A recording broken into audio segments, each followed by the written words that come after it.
Bismillahirrohmanirrohim. Assalamualaikum warahmatullahi wabarakatuh. Alhamdulillah anak-anakku sekalian, kita bertemu lagi. Mau belajar apa sekarang?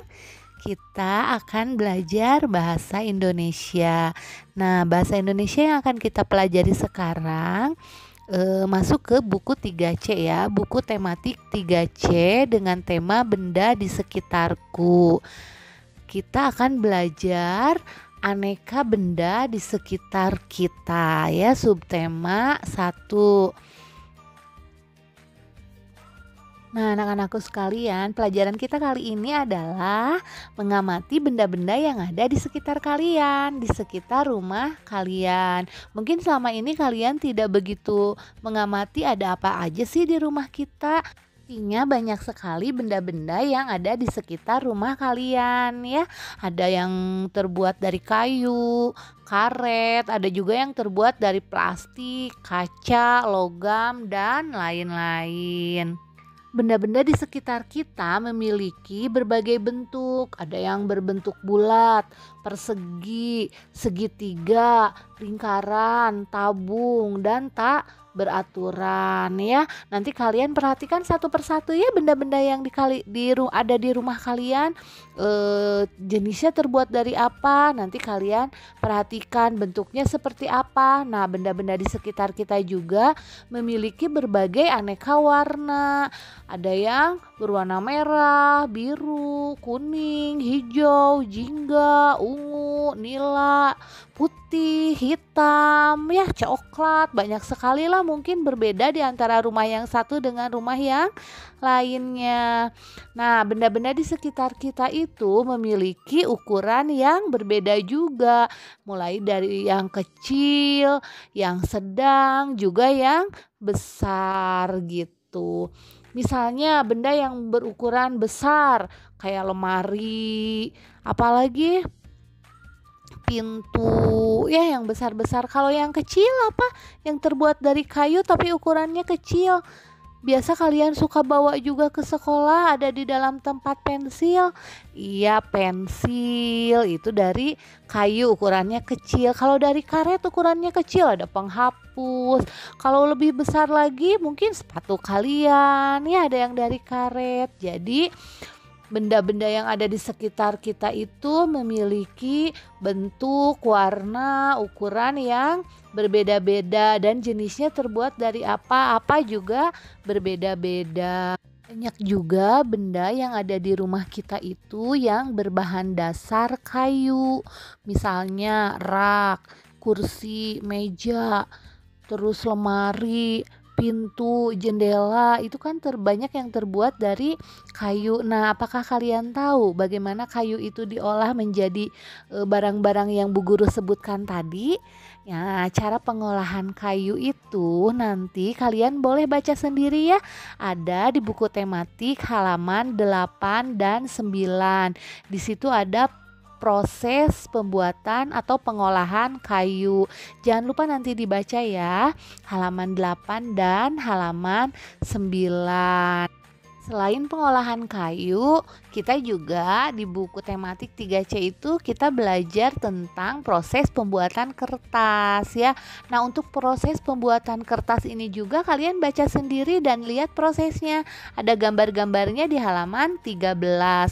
Kalian pelajari, kalian baca bagaimana prosesnya, kalian amati gambarnya mulai dari kertas itu terbuat dari kayu, dari mulai kayu ditebang sampai menghasilkan lembaran-lembaran kertas. Kalian bisa pelajari, bisa baca di halaman 13 dan halaman 14. Nah, selain dari kayu, dari kertas, banyak juga benda di rumah yang terbuat dari plastik. Misalnya peralatan makan seperti gelas, mangkuk, piring, sendok gitu ya. Nah, plastik juga digunakan untuk membuat peralatan makan. tapi harus aman untuk kesehatan. Bahan plastik banyak digunakan karena ringan, tahan lama, dan tahan air. Tetapi sampah plastik dapat mencemari lingkungan. Sampah plastik memerlukan waktu yang lama agar dapat terurai secara alami. Nah, waktu yang diperlukan dapat mencapai puluhan bahkan ratusan tahun. Oleh karena itu, sebaiknya kita harus bijak dalam menggunakan benda-benda yang terbuat dari plastik. Ada lagi benda yang terbuat dari kaca, dari logam, dari karet ya. Jadi benda-benda yang ada di sekitar kita itu dibuat untuk membantu kegiatan kita. Benda-benda tersebut dibuat dari berbagai macam dan bahan.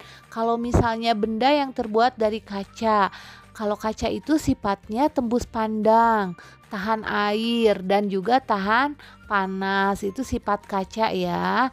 Karena sifatnya tembus pandang, kaca juga digunakan untuk jendela. Kaca juga digunakan untuk membuat berbagai macam peralatan makan dan masak karena tahan air dan juga tahan panas.